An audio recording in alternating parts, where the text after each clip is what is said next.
What's up, everybody? I'm out here. You probably hear the generator running. The boys are almost done with the roof. Thank God. It's nice to start buttoning things up, and that means I get to go home. My regular home, I guess. So I'm just going for a quick walk. Want to do a quick video because I've been thinking something.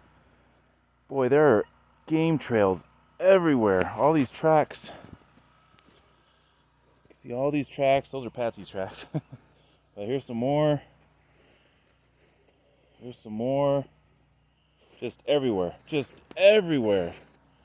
All kinds of animals out here. As long as I don't see a big footprint, I'll be alright. So right now, just kind of strolling around. I hadn't had any time to kind of go do any hiking while I was out here. We're just too darn busy trying to get things done before the next weather event. Oh boy, is it beautiful.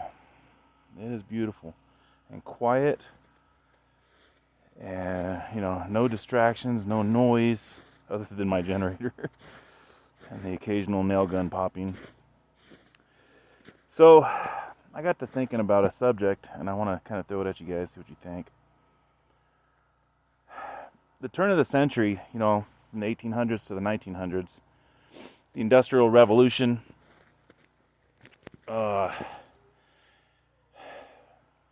things being built, technology being developed, the change from people living in rural areas, farms and ranches and whatnot, to moving to big cities, the invent of skyscrapers and electricity and lights, automobiles, advances in planes and shipping and all that stuff. In those days, the late 1800s, early 1900s, rural people desired to go to the cities. They saw opportunity there, a change in lifestyle that they've never known before. I mean, before the Industrial Revolution, it was horse and buggy forever, for thousands of years. Carriages, horses, beasts of burden, no technology, no lights, no medical advances like we see now. And people were attracted to that back then. They wanted that change. They wanted to get out of rural living, the harshness of it, the harshness that it can be, and move to the cities. Well, wouldn't you agree that we're kind of seeing the opposite right now? People are changing. I mean, you can go on YouTube and there's hundreds and hundreds and hundreds of people moving off-grid, homesteading, getting back out to the country, leaving the cities, sometimes in disdain, as is in my point, because I'm in California and I can't get out of there quick enough. So, we see a reversal in people's goals and mentality. They want the simple life. Is it easier to live out here? No. As a matter of fact, in my opinion, it's much, much harder to live out in a place like this. You don't have all the conveniences out here that you may find in most cities. But there's something else you don't find out here. You don't find gang activity. You don't find people, spray painting their name on building walls. You don't see people shooting each other up like you do in big cities. We've been seeing a lot of that lately. People out here, in my opinion, are more humble. They're down to earth. They care about their neighbor. As for me, I'm down with technology. I love, cell phone and computer and TV and, electric lights. Having reliable vehicles, transportation. I like that stuff, and I'm not going to give it up. But I can still have those things and be in a place like this. I mean, I got almost 50 acres of this. I mean, beautiful mountains. You probably can't see them right now. Beautiful mountains around me. Just all this potential to live free, do what you want. And be able to raise my kids like that, I think, is an opportunity and a blessing most people don't enjoy nowadays. My kids will grow up learning how to live out here, to survive out here, and to thrive out here. Yeah, right now it's a little bit hard. It's freezing weather right now, snow on the ground. We had some bumps this week, with water lines freezing and breaking. Guys not being able to get in because of the snow. Things like that. We stayed a couple extra days, so I had to get a little bit more food. I mean, I have food here, but I don't want to delve into that particular food. But I had to go to town anyways because we were out of plywood. So we're still close enough to civilization, if you call it that. I mean, I think it's the lack of civility in so-called civilization is something to be questioned. But to go there, get the things I need, and then come back, there's no feeling like it. Like knowing I'm not stuck in a concrete jungle with people that are vicious and dirty and defiled, I guess. You got so many people that are on different drugs. I mean, you never know what can happen. That's why, out here, packing constantly. I don't know if there's a bear right around the corner right here. Actually, I do, because my dog's with me, and she would definitely flirt me. But for the most part, Arizona, as far as self-defense, is one of the best states there are. It's a very large gun culture here, and people understand the importance, especially living out in a place like this. They understand the importance to be able to defend yourself because there ain't no cops coming out here. There's no hospitals near here. There's no ambulances. You're not taking a bus to go get medication out here. Living like this is no joke. Is no joke. You have to be prepared for things that are unseen. Just like when hooking my generator up to charge my batteries. I didn't really know how to do it. I figured it out, and thank God I had the parts I needed. Just as a side note, ever since then, we've had these beautiful sunny days, and I hadn't had to plug the generator into the solar system. It's producing way more power than I'm using right now, so it's doing its job. But on those cloudy days like we had those first couple days, it was a necessity. I had to charge those batteries, and thank God I had the things I needed to connect the generator to the inverter, the solar system.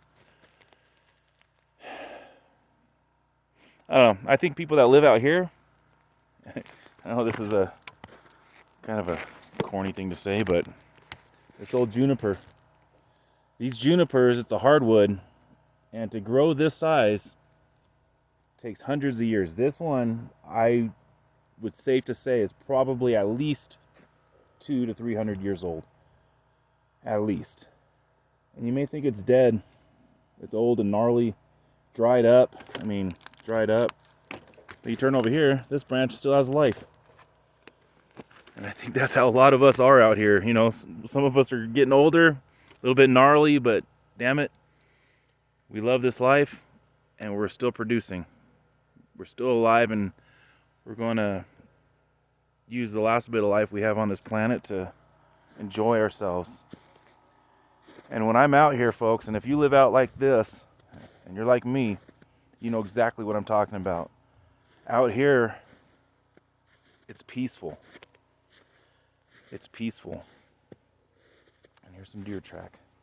A lot of deer out here, a lot of elk. We have bear, mountain lion, coyotes. Summertime, we have our rattlesnakes and all that stuff. Oh, this is a nice little clearing right here. Nice little clearing.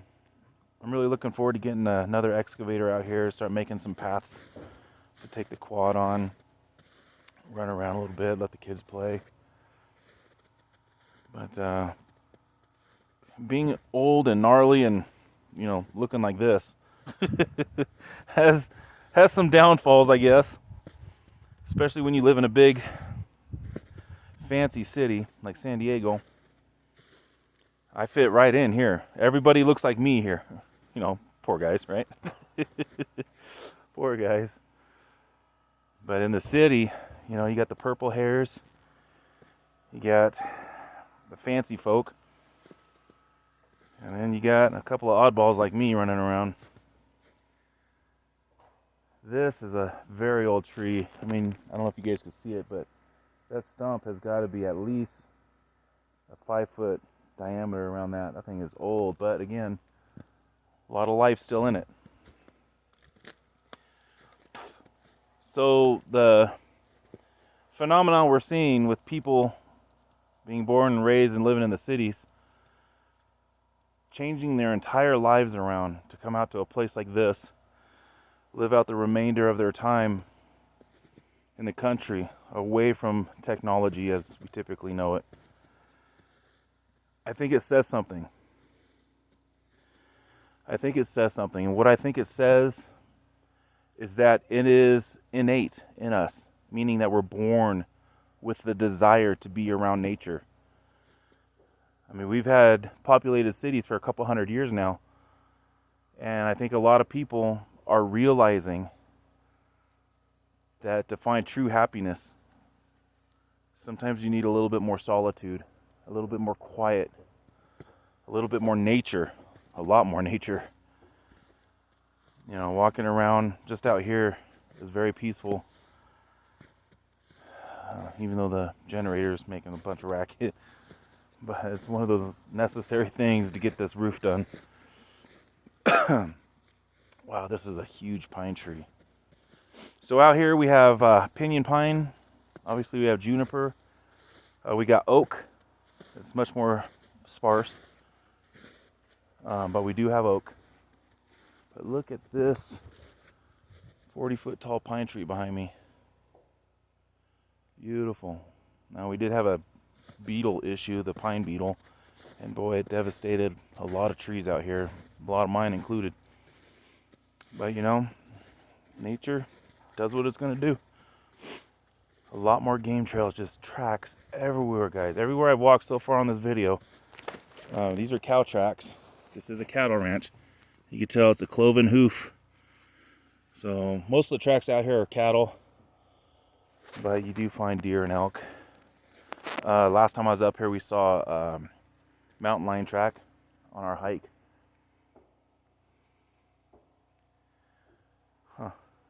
This old juniper here looks like it actually got hit by lightning. It looks burnt.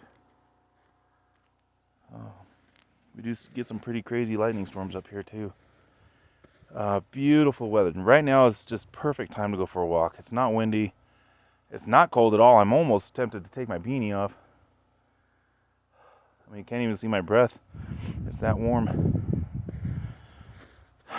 So what do you guys think? You know, do you think the times have changed to where a lot of people see the value of going back to nature? Do you think people are understanding that maybe the city life really isn't the best way to go? Now, I know there's a lot of people that love the city life. They love the glitz and glamour, and they love, you know, all the amenities that come along with technology and people and cities and everything like that. Me personally, I think it's the cream of the crop, so to speak, that have realized that life out in the country is better. When I say cream of the crop, I mean good, honest, real people that won't stab you in the back, that won't take advantage of you. Now, again, I know, and I just don't want to see it in the comments. Come on, Vaughn. There's crappy people everywhere. Yeah, there is. But I think the population of crappy people here get weeded out pretty quick. Because people like me, probably people like you, won't tolerate that. So, I want to finish up this walk, guys. What do you think about this? Do you think it's true that more people are waking up to the fact that the industrialized lifestyle that we've lived in for the last couple hundred years isn't all that? And is that why so many people like me are getting out of the cities and getting on property like this?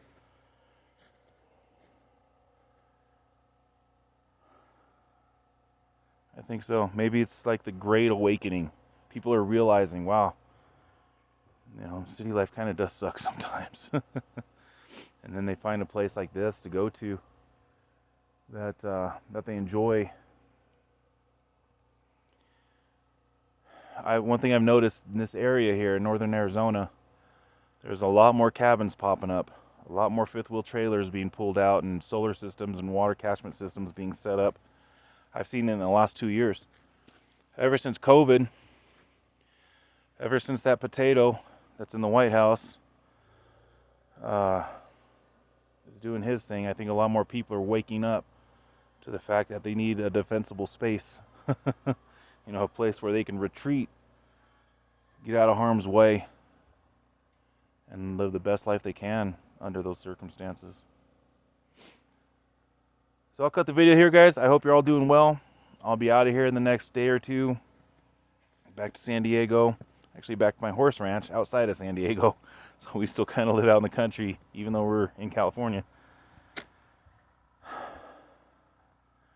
Yeah. A lot of woodpecker stuff going on right here. See, this juniper is full of little holes.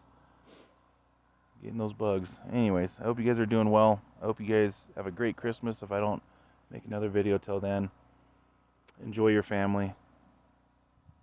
Love your children. And even in the harshness that we're at right now, here in the snow, in the mountains, this is amazing. Look at this. Little flowers. Little red flowers. I don't know if you can see it or not. Let me see. Yeah, there we go. Little red flowers. Popping up through the snow. Probably dead. No. Still soft. See that little pine tree poking his head out of the snow right next to some deer track. You see those there? Take care, guys. If you're considering moving off grid, consider it wisely. We've got years into this decision and years with all this hard work, and we're thankfully right at the tail end of it. So consider it very carefully, because it is a big decision. It is not easy, but it's definitely rewarding. If you guys have any questions about living off grid or moving off grid, what to expect, that type of thing, you're welcome to put it down in the comments box. I do read every single comment, as long as the video is relatively new. You know, sometimes people will comment on year-old videos that I just never see. And if you haven't subscribed to this channel, please consider doing so. We're trying to build this channel up. I do want to monetize it, unlike my Backcountry Preps channel, which will never be monetized. That's always been a thing with me, but once I live out here, I'm going to be in need of some extra bucks every now and then.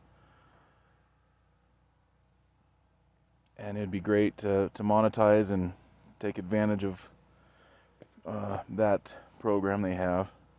We're going to do a lot of outdoor stuff, a lot of gardening stuff, maybe some hunting stuff, livestock husbandry, a lot of woodworking. We turned the old hay barn into a wood shop, a workshop. So we'll have all our tools set up in there and make some really cool things out of wood and metal, and maybe even sell them online. I don't know how to do that, but a lot of people do it, so it can't be too tough. But isn't that interesting? Let me take you over here, guys. You gotta see this with me. I've never noticed this before. This is right next to my driveway. Wow. I know what that is. That is what appears to be a woodpecker home. So I don't know if a squirrel lives in there. There's some cow tracks here. Not really seen anything else. But check this out. Little hollow right here. That's pretty neat, right inside this juniper. Boy, that is a perfect hole. It's like the animal that did that had a big, 1.5-inch drill bit or something. All right, guys. I hope to see you on the next one. Prep and Thrive.